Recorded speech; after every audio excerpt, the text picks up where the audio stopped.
Hey guys, अब हम एक नई सीरीज स्टार्ट करने जा रहे हैं जो पर्सनली मुझे काफी ज्यादा पसंद है और बाकी वर्ल्ड वाइड भी इसको काफी ज्यादा सराहाया गया है। एपिसोड की शुरुआत में हमें एक अलग यूनिवर्स दिखाते हैं जिसके अंदर एक दोइकुई नामक कॉन्टिनेंट है। वहाँ लोगों के पास मैजिक तो नहीं, लेकिन वहाँ के लोगों की एनर्जी का मेन सोर्स दोइकुई है। असल में उस कॉन्टिनेंट पर इंसान अपने अंदर की दोइकुई पावर को बढ़ाते हैं और अलग अलग लेवल्स पर पहुंचाते हैं।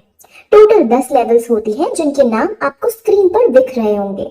फिर इस कॉन्टिनेंट के अंदर हमें एक जगह दिखाते हैं जहाँ कई सारे लोग एक टावर के आगे खड़े थे। वो लोग एक एक करके टूर के पास जाते हैं और अपनी दोइकुई पावर्स की लेवल चेक करते हैं। वहीं दूसरी तरफ हमें याओ क्लैन के अंदर याओ क्लैन का हेड, जाइली हाउस का हेड और क्रो सिटीज का हेड दिखाते हैं जो एक मीटिंग कर रहे थे। असल में जियाली हाउस के हेड ने क्रो सिटी के हेड के साथ मिलकर याओई क्लैन के मार्केट को ज्यादा पैसे देकर अपने साथ मिला लिया था। यानी अब याओई क्लैन के हेड को नुकसान होने वाला था। याओई क्लैन का हेड का नाम जियाजान था। अब इस बात से उसे बहुत गुस्सा आता है, लेकिन फिर गुस्से पर काबू करके वो उसे एक वेडिंग इनविटेशन का कार्ड देता है और कहता है बेटा है कि शादी नायान यान रैन के साथ फिक्स हुई है जो कि नायान फैमिली से ताल्लुक रखती है। अब पहले तो उसकी इस बात से फट जाती है कि जाओयान इसका बेटा है, क्योंकि जाओयान इतना ब्रेव फाइटर था कि उसने 4 साल की ही उम्र से मार्शल आर्ट सीख लिए थे और 11 साल की उम्र में वो लेवल 9 पर पहुंच गया था। और दूसरी बात जो उन्हें सदमे में ले डालती है कि जिसकी उससे शादी होने वाली थी वो हालांकि शहर के बाहर का ही है, लेकिन वो बहुत बड़े क्लैन यानी बहुत ज्यादा समृद्धि है उनके शहर में। अगर उनसे इनकी शादी हो जाती है तो जाई क्लैन इतना पावरफुल हो जाएगा कि उसके आगे पीछे उसकी कंपटीशन करने वाला कोई नहीं होगा। अब जाई बाकी क्लैन के हेड्स की हालत पर हंसता है और उनके खूब मजे लेता है। वहीं जहाँ एक टावर के नीचे सबका लेवल चेक करा जा रहा था, वहाँ पर जॉयान आता है और अपना लेवल चेक करता है, जिसके बाद उसका लेवल सिर्फ 3 निकल कर आता है और ये देखकर वो काफी ज्यादा निराश होता है। सब जितने भी लोग होते हैं सब उसका मजाक उड़ाने लगते हैं, लेकिन वो वहाँ उसकी अडॉप्टेड बहन के जिसका नाम जियाओ जरर था, वो वहाँ आकर उसे धीरज देती है और खुद अपना लेवल चेक करने जाती है तो वो अपना लेवल 9 पाती है। जाओयान इससे और भी टूट जाता है। वहीं दूसरी तरफ अब जियाओ क्लैन के अंदर लड़की आती है जिससे जाओयान की शादी होने वाली थी। उसका नाम बहुत बड़ा है इसलिए मैं सिर्फ उसे नायान ही कहूंगी। नायान पहले तो वहां आकर जाओयान को ग्रीट करती है और उसको फिर एक व्यू कलेक्टिंग पिल देती है। वो रिंग कोई ऐसी वैसी रिंग नहीं है। उस पिल को जो भी लेता है वो दोइकी की पावर्स को आसानी से प्राप्त कर सकता है, लेकिन एक इसमें रिस्क है कि अगर ये पिल फेल हो जाएगी तो लेवल 9 का योद्धा लेवल 1 पर आ जाता है और अगर किसी का ज्यादा ही लक खराब हुआ तो इससे भी 10 गुना नीचे गिर सकता है। ये पिल उन लोगों को काफी बेनिफिट करती है जो लेवल 9 पे होते हैं, क्योंकि लेवल 10 पर पहुंचने के लिए इस पिल की मदद से बहुत आसानी हो जाती है। अब ये पिल बहुत ही अनमोल और महंगी थी, इसीलिए पहले तो जाओयान लेने से मना करता है, लेकिन नायान उससे कहती है कि मैं आपको फ्री में नहीं दे रही हूँ, मैं आपके बेटे से शादी तोड़ना चाहती हूँ और ये पिल उसी का मुआवजा है। अब ये सुनकर जाओयान को काफी दुख होता है, क्योंकि अगर अब इस मौके पे शादी टूटेगी तो उनके परिवार की काफी बदनामी होगी। अब उनमें बहस होने लगती है और बहस इस कदर तक पहुंच जाती है कि वो तलवार निकालने का भी सोचते हैं, लेकिन नायान अपने साथ अपने अंगरक्षक भी लाई थी जो बहुत पावरफुल थे। अब माहौल गर्म तो था ही कि तभी वहां जॉयान भी अपनी बहन के साथ आ पहुंचता है, जहां वो सीधे जाकर फ्लर्ट करते हुए नायान से पूछता है कि क्या मैं उतना हैंडसम नहीं हूँ क्या।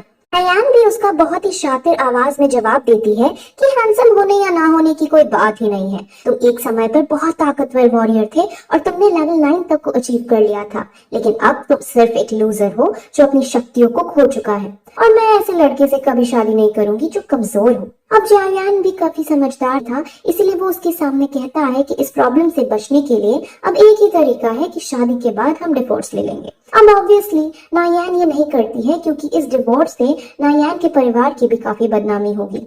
नायान बहुत कहती है कि मैं तुम्हें ऐसी 3 पिल देने को तैयार हूँ और अगर इतने से भी पेट नहीं भरा तो तुम मेरे शहर में आके अपनी ट्रेनिंग कर सकते हो, जहाँ तुम्हें बेस्ट फैसिलिटी मिलेगी। अब 3 पिल को हासिल कर जॉयान क्लैन सबसे शक्तिशाली क्लैन बन सकता था, लेकिन फिर भी जॉयान मना कर देता है। इसीलिए अब वो एक डील करती है, मैं तुम्हें 3 साल का टाइम देती हूँ और 3 साल बाद तेरी और मेरी रिंग के अंदर एक फाइट होगी। अगर उसमें मैं जीती तो मैरिज कैंसिल होगी, अगर तुम जीते तो मैं पूरी तरह से तुम्हारी हो जाऊंगी। अब जोयान इस डील को हाँ कर देता है, लेकिन वहाँ खड़े सब लोग जानते थे कि जोयान के पास अब इतनी शक्ति नहीं थी कि वो उससे लड़ सके और 3 साल में कोई योद्धा नहीं बन सकता। वहीं अब एपिसोड 2 स्टार्ट होता है, जिसमें अब जॉयान के आदमी जॉयान की इस डील को देख बहुत बड़ी गलती बता रहे थे और जॉयान खुद भी बहुत टेंशन में आया था क्योंकि वो बहुत कमजोर हो चुका था। उसकी बहन उसे संभालने की कोशिश करती है लेकिन वो अपनी बहन से भी दूर जाने लगता है। रास्ते में फिर उसे कुछ साथी मिल जाते हैं जो उसे काफी चिढ़ाने लगते हैं और उसका मजाक बनाते हैं। वो पहले उससे ये डील करने के लिए कोसते हैं और फिर उसको जीनियस जीनियस कहकर चिढ़ाते हैं, जिस पर अब उसे गुस्सा आता है, इसलिए वो फाइट करने की कोशिश करने लगता है लेकिन खूब बुरी तरह से पिट जाता है। लेकिन तभी वहां उसकी बहन जॉयनोर आके उसे बचाने लगती है, जिस पर वो लोग उसका और भी मजाक उड़ाने लगते हैं कि एक लड़की का सहारा ले रहा है। अब इस सबसे उसका दिल काफी ज्यादा टूटता है और वो वहां से रोते रोते वहां से भाग जाता है। वो सीधे अपनी मॉम की ग्रेव पर जाकर रोने लगता है। जाओजैन भी उसे रोता हुआ देखता है लेकिन उस पर गर्व महसूस करता है कि उसने बहादुरी के साथ इस डील को एक्सेप्ट किया था।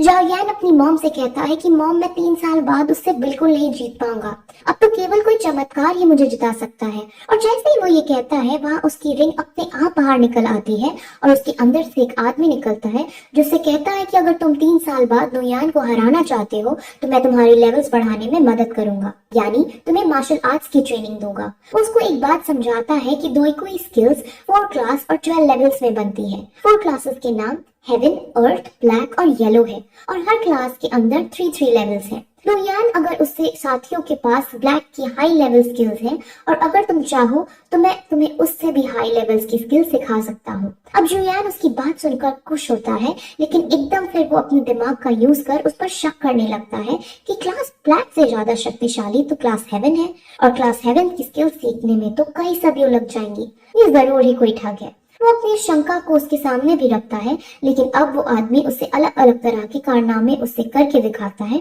जिससे जायान काफी इम्प्रेस हो जाता है और उन्हें अपना टीचर बनाने के लिए रेडी हो जाता है। लेकिन तभी फिर वो उनसे अपनी हेल्प करने का कारण पूछता है, जिस पर वो बताता है कि तुम्हें मुझे 3 साल तक संभाल कर रखना है, जिसका एहसान मैं चुकाना चाहता हूँ। उस आदमी का नाम याओचन है। अब जोयान को समझ आ जाता है कि 3 साल से ये आदमी मेरे रिंग के अंदर था, इसीलिए मेरा द्वारा सारी ट्रेनिंग करने के बाद भी मेरी डॉय की लेवल्स कम होती जा रही थी। वो रिंग के अंदर बैठा है और उससे वहीं जीवित रखने के लिए डॉय कोई पावर चाहिए होती है जो मुझसे वो खींचना चाहता रहता है और इसीलिए मेरी लेवल्स घटकर 3 पर आ गई थी। अब इससे जोयान को काफी गुस्सा आता है लेकिन अब जो हो चुका था वो तो हो चुका था, इसीलिए वो मूव ऑन कर जाता है। वो फिर उस आदमी से कहता है कि तुम मुझे ऐसी ट्रेनिंग दो जिससे मैं एक ही साल में 7th लेवल पर पहुंच जाऊं, जिस पर वो अग्री कर जाता है। लेकिन वो उससे एक पर्चे में कुछ अजीब से सामान लिख कर देता है और कहता है कि तुम इन सब इंग्रेडिएंट्स को इकट्ठा करो, तब मैं तुम्हें सिखाऊंगा। अब वो सारे इंग्रेडिएंट्स बहुत महंगे थे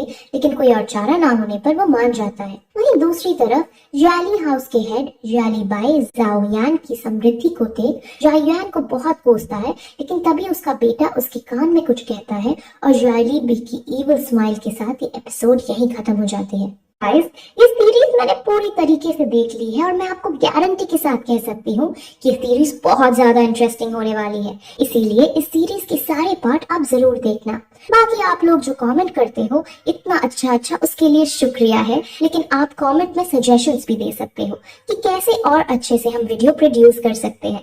तो अगर आपको ये वीडियो पसंद आई हो तो चैनल को सब्सक्राइब जरूर कर देना और बेल आइकन को भी दबाना ना भूलना। बाकी हम आपसे अगले वीडियो में मिलते हैं, तब तक के लिए बाय।